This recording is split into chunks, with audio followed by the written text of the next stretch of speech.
Assalamualaikum warahmatullahi wabarakatuh. Saya Meilani Alvinda Putri dengan NIM 200210808007.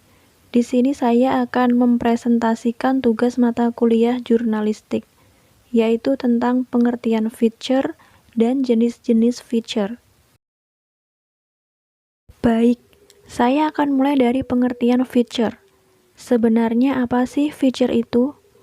Nah, jadi feature adalah tulisan ringan yang kreatif, kadang-kadang subjektif, dan human interest yang menggugah emosi pembaca atau penonton dengan tujuan memberi informasi dan menghibur.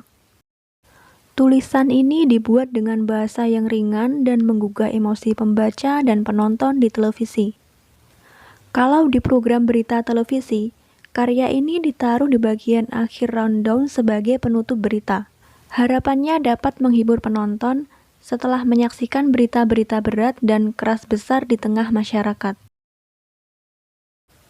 Jenis-jenis feature ada dua, yaitu feature berita dan feature artikel. Feature berita lebih banyak mengandung unsur berita, berhubungan dengan peristiwa aktual yang menarik perhatian khalayak. Biasanya merupakan pengembangan dari sebuah strike news. Feature artikel lebih cenderung segi sastra, biasanya dikembangkan dari sebuah berita yang tidak aktual lagi atau berkurang aktualisasinya. Misalnya, tulisan mengenai suatu keadaan atau kejadian, seseorang, suatu hal, suatu pemikiran, tentang ilmu pengetahuan, dan lain-lain.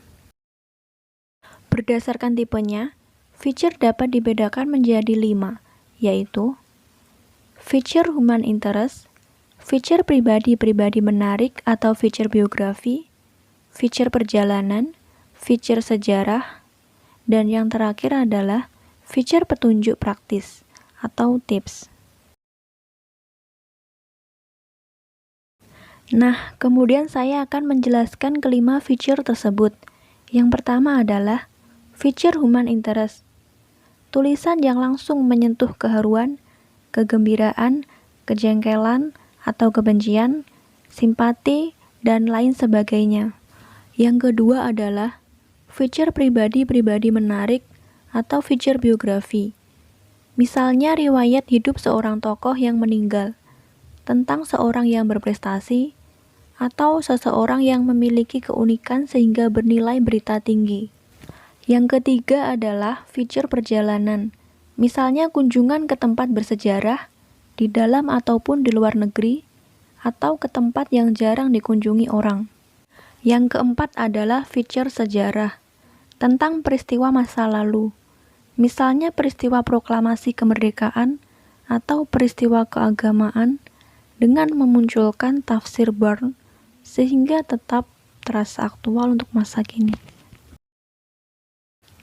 Yang terakhir adalah feature petunjuk praktis atau tips, practical guidance feature, atau mengajarkan keahlian, how to do it. Misalnya tentang bagaimana cara merangkai bunga yang indah dan menarik. Apa langkah-langkah yang harus dilakukan sebelum membangun rumah, dan lain sebagainya. Jadi, feature petunjuk praktis menyajikan berbagai tips bagaimana cara membuat maupun melakukan suatu hal dengan mudah bagi khalayak umum atau penonton yang membutuhkan tips tersebut. Sekian materi yang dapat saya sampaikan. Atas perhatiannya, saya ucapkan terima kasih. Wassalamualaikum warahmatullahi wabarakatuh.